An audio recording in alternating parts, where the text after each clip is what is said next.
Hi friends, welcome to my channel. ಎಲ್ಲರೂ ಹೇಗಿದ್ದೀರಾ? ಚೆನ್ನಾಗಿದ್ದೀರಾ ಅಂತ ಅಂದ್ಕೊಳ್ತೇನೆ. ಹಾಗೂ ನಾನು ಕೂಡ ಚೆನ್ನಾಗಿದ್ದೀನಿ. ಇವತ್ತು ಹಲಸಿನಕಾಯಿ ಸಾಂಬಾರು ಮಾಡುವ ಅಂತ. ನೋಡಿ, ಹಲಸಿನಕಾಯಿ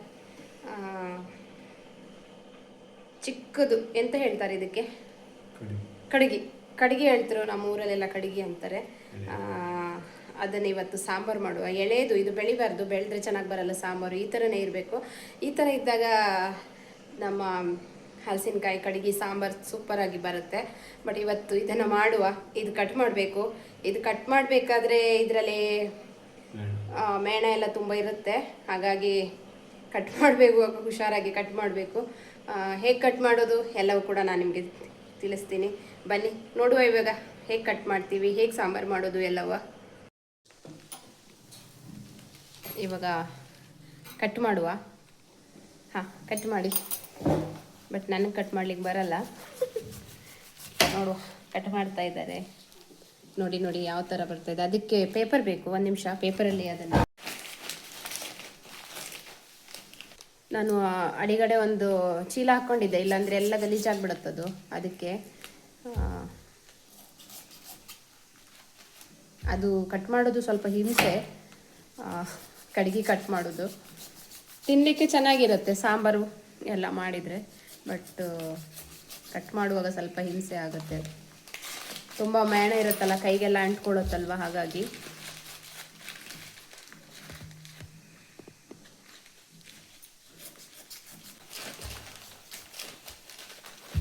ಆ ಮೇಲಿದ ಸಿಪ್ಪೆ ಎಲ್ಲ ತೆಗೆದು ಬಿಡಬೇಕು, ಇಲ್ಲಾಂದರೆ ಅದು ಮುಳ್ಳು ಮುಳ್ಳು ಮುಳ್ಳಿರುತ್ತಲ್ವ, ಅದನ್ನೆಲ್ಲ ತೆಗಿಬೇಕು. ಆಮೇಲೆ ಒಳಗಡೆ ಇರೋದನ್ನ ಸಾಂಬಾರು ಮಾಡ್ಬೋದು. ಹಾಗೆ ಅದನ್ನು ಚಿಕ್ಕ ಚಿಕ್ಕದಾಗಿ ಹಚ್ಬಿಟ್ಟು ಪಲ್ಯ ಸಹ ಮಾಡ್ಬೋದು.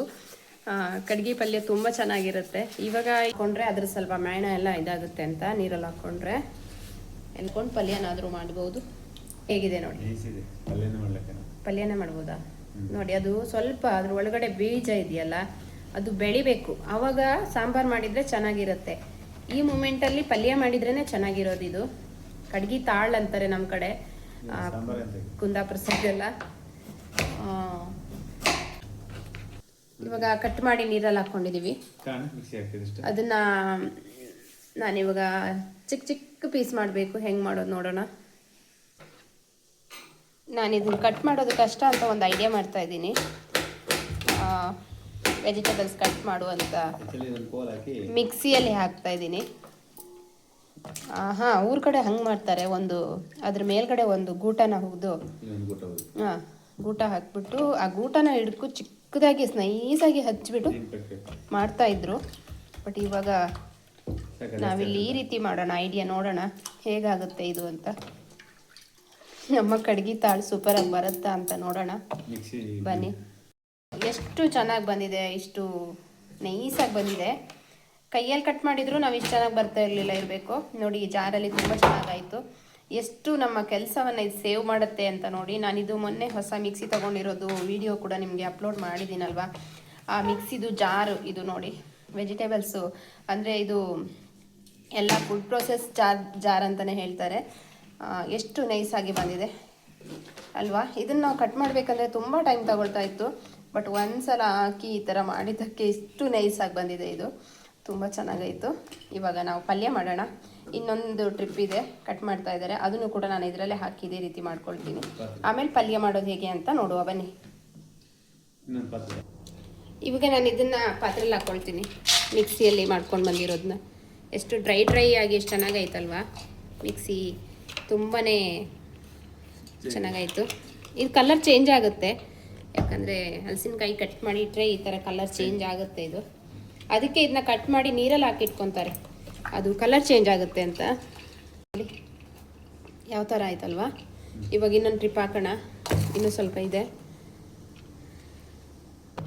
ಇನ್ನೂ ಸ್ವಲ್ಪ ಇದೆಯಲ್ಲ, ಇದನ್ನು ಕೂಡ ಇದಕ್ಕೆ ಹಾಕ್ಕೊಳ್ಳುವ. ಈಗ ಹಾಕ್ಕೊಂಡು ಇನ್ನೊಂದು ಸೆಟ್ ಟ್ರಿಪ್ ಇದೇ ರೀತಿ ಮಾಡ್ಕೊಂಡು ಬರುವ.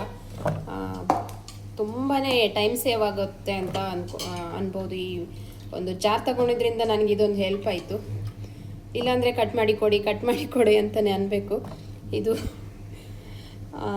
ಯಾರನ್ನು ಕಾಯೋದು ಬೇಡ, ನೀಟಾಗಿ ನಾವೇ ಮಾಡ್ಕೋಬೋದು. ಬನ್ನಿ, ಇದನ್ನು ಕೂಡ ನಾನು ಅದೇ ರೀತಿ ರುಬ್ಕೊಂಡು ಬರ್ತೀನಿ. ಮಿಕ್ಸಿ ತೊಗೊಂಡಿದ್ರಿಂದ ನನಗೆ ಎಷ್ಟು ಹೆಲ್ಪ್ ಆಯ್ತಲ್ವಾ. ಎಷ್ಟು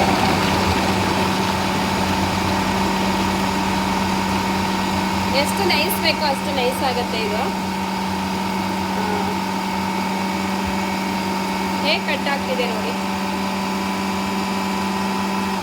ಸಾಕು, ಇವಾಗ ನನಗೆ ಇಷ್ಟ ಆದರೆ ಸಾಕು. ತುಂಬ ಟೈಮ್ ಸೇವ್ ಆಯಿತು. ಬೇಗನೆ ಅಡುಗೆ ಕೂಡ ಮಾಡ್ಬೋದು ಈ ಒಂದು ಮಿಕ್ಸಿಯಿಂದ. ಯಾಕಂದರೆ ವೆಜಿಟೇಬಲ್ಸ್ ಇರಲಿ ಎಲ್ಲವೂ ಕೂಡ ಇದೇ ರೀತಿ ನಾವು ಕಟ್ ಮಾಡ್ಕೋಬೋದು. ನೋಡಿ ಯಾವ ರೀತಿ ರೆಡಿ ಆಯ್ತಲ್ವಾ. ಇವಾಗ ಇದನ್ನು ಪಲ್ಯ ಮಾಡೋಣ ಬನ್ನಿ. ಇದನ್ನು ತೆಗೆದು ಅದರಲ್ಲೇ ಹಾಕಿ ಎಲ್ಲ ಮಿಕ್ಸ್ ಆಗಿ ಪಲ್ಯ ಮಾಡೋಣ. ಕೈ ಮೇಣ ಆದರೆ ಈ ರೀತಿ ಕೊಕೊನಟ್ ಆಯಿಲ್ ಹಾಕಿ ಕೈಯನ್ನು ಉಜ್ಕೋಬೇಕು. ನೀರು ಹಾಕಿದರೆ ಈ ಮೇಣ ಹೋಗಲ್ಲ, ಕೊಕೊನಟ್ ಆಯಿಲಲ್ಲೇ ಹೋಗೋದದು. ಕೊಕೊನಟ್ ಆಯಿಲ್ ಹಾಕಿ ಈ ಥರ ಮಾಡಿಕೊಂಡ್ರೆ ಆಮೇಲೆ ಒಂದು ಬಟ್ಟೆ ಅಥವಾ ಪೇಪರು ಯಾವುದಕ್ಕನ ಟಿಶ್ಯೂ ಯಾವುದಕ್ಕನ ನೀವು ಉಜ್ಜಿಬಿಟ್ರೆ ಅದು ನೀಟಾಗಿ ಕ್ಲೀನ್ ಆಗುತ್ತೆ. ಆಮೇಲೆ ಕೈ ತೊಳ್ಕೊಂಡ್ರೆ ಆಯಿತು. ಫಸ್ಟು ಈ ರೀತಿ ಎಣ್ಣೆ ಹಾಕಿ ಫಸ್ಟು ನೀವು ಇದು ಮಾಡ್ಕೊಳ್ಬೇಕು, ಇಲ್ಲಾಂದರೆ ಅದು ನಿಮ್ಮ ಕೈಯಲ್ಲಿರೋ ಮೇಣ ಹೋಗೋದಿಲ್ಲ. ಕೊಬ್ಬರಿ ಎಣ್ಣೆ ಈ ಚಳಿಗಾಲಕ್ಕೆ ಗಟ್ಟಿಯಾಗಿಬಿಡುತ್ತೆ.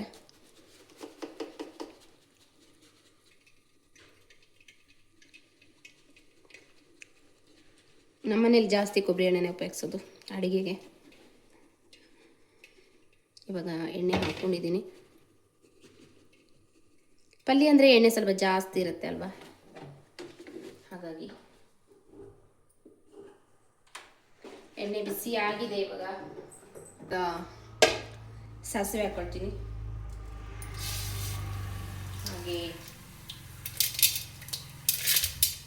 ಏನದು ಕಡಲೆಬೇಳೆ, ಉದ್ದಿನಬೇಳೆ,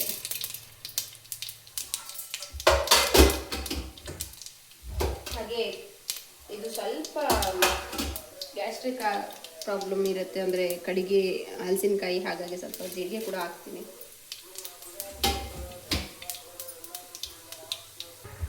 ಬೆಳ್ಳುಳ್ಳಿ ಜಜ್ಜಿ ಇಟ್ಕೊಂಡಿದ್ದೀನಿ, ಹಾಕ್ಕೊತೀನಿ. ಹಾಗೆ ಕರಿಬೇವು ಸೊಪ್ಪು ಎಲ್ಲವನ್ನು ಹಾಕಿ ಈ ಕೊಬ್ಬರಿ ಎಣ್ಣೆಯಲ್ಲಿ ಒಗ್ಗರಣೆ ಹಾಕೋದ್ರಿಂದ ಅದ್ರ ಘಮ ತುಂಬ ಚೆನ್ನಾಗಿ ಬರುತ್ತೆ. ನಮಗಂತೂ ತುಂಬ ಇಷ್ಟ ಆಗುತ್ತೆ ಕೊಬ್ಬರಿ ಎಣ್ಣೆಯಲ್ಲಿ ಮಾಡಿರೋದು. ಒಗ್ಗರಣೆ ನೋಡಿ ಎಷ್ಟು ಚಂದ ಘಮ ಬರ್ತಾ ಇದೆ ಗೊತ್ತಾ.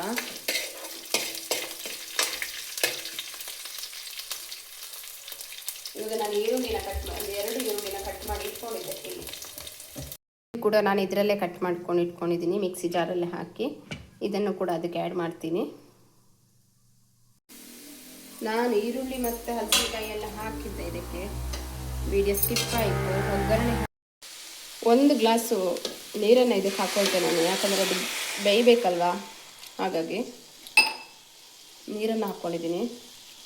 ಅದು ಚೆನ್ನಾಗಿ ಬಾಯ್ಲ್ ಆಗಲಿ, ಆಮೇಲೆ ಇದಕ್ಕೆ ಮಸಾಲೆ ಎಲ್ಲ ಆ್ಯಡ್ ಮಾಡುವ ನಾವು. ಫಸ್ಟ್ ಇದು ಬಾಯ್ಲ್ ಆಗಬೇಕು. ಇವಾಗ ಲಿಡ್ಡನ್ನು ಕ್ಲೋಸ್ ಮಾಡುವ.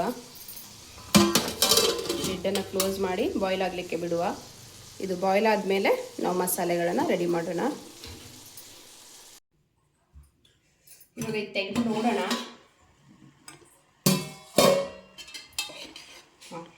ಆಲ್ರೆಡಿ ಇದು ಬಾಯ್ಲ್ ಆಗಿದೆ, ಬೆಂದಿದೆ ಚೆನ್ನಾಗಿ.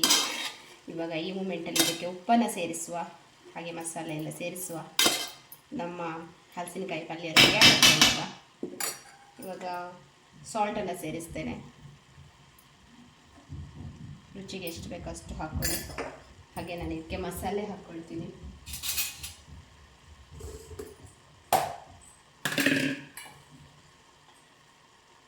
ನೋಡಿ, ಸಾಂಬಾರ್ ಪೌಡರ್,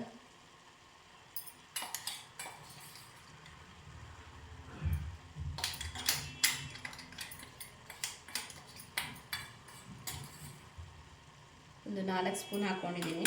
ಮತ್ತು ನೋಡ್ಕೊಂಡು ಹಾಕ್ಕೊಡುವ ಖಾರ ಎಷ್ಟು ಬೇಕೋ ಅಷ್ಟು.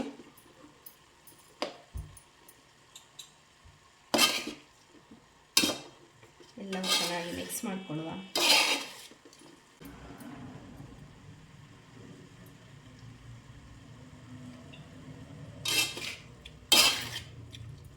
ಖಾರ ಸಾಕು, ಖಾರ ತುಂಬ ಆಗಿದೆ. ಇವಾಗ ಸಾಲ್ಟ್ ಸ್ವಲ್ಪ ಕಡಿಮೆ ಇದೆ, ಹಾಕ್ಕೊಳ್ತೀನಿ.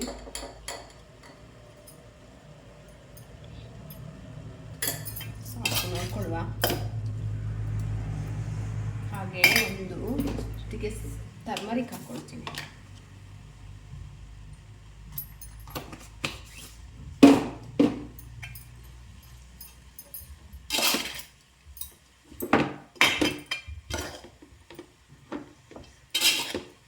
1 ಸ್ಪೂನ್ ಅಷ್ಟೇ.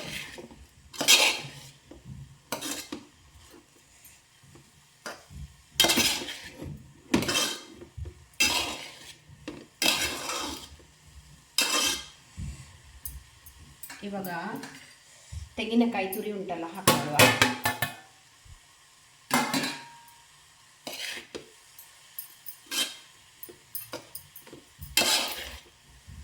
ನೀಟಾಗಿ ಮಿಕ್ಸ್ ಆಗಲಿ, ಸ್ವಲ್ಪ ಬೆಂದ್ಕೊಳ್ಳಿ. ಮಸಾಲೆ ಎಲ್ಲ ಹಾಕಿದ್ರಲ್ಲ, ಲಿಡ್ ಕ್ಲೋಸ್ ಮಾಡೋಣ ಇವಾಗ. ಆಮೇಲೆ ನೋಡುವ ಸ್ವಲ್ಪ ಹೊತ್ತು ಬಿಟ್ಟು. ಇವಾಗ ಇದನ್ನು ತೆಗೆದು ನೋಡುವ. ಇದಕ್ಕೆ ಒಂಚೂರು ಹುಳಿ ಹಾಕ್ತೀನಿ ನಾನು, ಹುಣಸೆಹಣ್ಣಿನ ರಸ ಹಾಕ್ತೀನಿ ಸ್ವಲ್ಪ. ನೆನೆ ಹಾಕಿಟ್ಕೊಂಡಿದ್ದೆ. ಲಿಂಬೆ ರಸ ಇದ್ದರೆ ಲಿಂಬೆ ರಸನ ಹಾಕ್ತೀನಿ. ನಾನಿಲ್ಲಿ ಹುಣಸೆಹಣ್ಣನ್ನು ಹಾಕ್ತೀನಿ. ನೀರಲ್ಲಿ ನೆನೆ ಹಾಕಿ ಅದರ ರಸ ಹಾಕ್ತಾಯಿದ್ದೀನಿ. ಬರ್ತಾಯಿದೆ ನಮ್ಮ ಕಡ್ಗಿ ಹಲಸಿನಕಾಯಿನ ಪಲ್ಯ ಸೂಪರಾಗಿ ರೆಡಿಯಾಗಿದೆ. ಗಂಜಿ ಜೊತೆಗೆ ಊಟ ಮಾಡ್ತಾಯಿದ್ರೆ ಎಷ್ಟು ಚೆನ್ನಾಗಿರುತ್ತೆ. ಇವಾಗ ರೆಡಿಯಾಗಿದೆ ಹಲಸಿನಕಾಯಿ ಪಲ್ಯ. ಇವಾಗ ಊಟ ರೆಡಿ ಮಾಡೋಣ. ಮತ್ತು ಹಲಸಿನಕಾಯಿದು ಪಲ್ಯ ರೆಡಿ. ಇವಾಗ ಊಟ ಮಾಡೋಣ. ಇದಕ್ಕೆ 1 ಸ್ಪೂನ್ ತುಪ್ಪ ಹಾಕಿಬಿಟ್ರೆ ನಮ್ಮ ಗಂಜಿ ಊಟ ಉಂಟಲ್ಲ ಸೂಪರ್. ಕೊಚ್ಚಕ್ಕಿ ಗಂಜಿ ಹಲಸಿನಕಾಯಿದು ಪಲ್ಯ. ಇವಾಗ ಊಟ ಮಾಡುವ. ನೀವು ಕೂಡ ಮನೇಲಿ ಮಾಡಿ ಹೇಗಿದೆ ಅಂತ ನನಗೆ ತಿಳಿಸಿ. ಓಕೆ, ನೋಡಿದ್ರಲ್ಲ, ಹಲಸಿನಕಾಯಿದು ಪಲ್ಯ ಹಾಗೆ ಗಂಜಿ ರೆಡಿ ಆಯಿತು. ಇವಾಗ ನಾನು ಊಟ ಮಾಡ್ತೀನಿ. ನೀವು ಕೂಡ ಮನೆಯಲ್ಲಿ ಮಾಡಿ ಟ್ರೈ ಮಾಡಿ ಹೇಗಿದೆ ಅಂತ ನನಗೆ ಕಮೆಂಟ್ ಬಾಕ್ಸಲ್ಲಿ ತಿಳಿಸಿ. ಹಾಗೆ ನನ್ನ ವಿಡಿಯೋನ ಇಷ್ಟೊತ್ತು ನೋಡಿದ್ದಕ್ಕಾಗಿ ಎಲ್ಲರಿಗೂ ಧನ್ಯವಾದಗಳು. Thank you. Bye bye.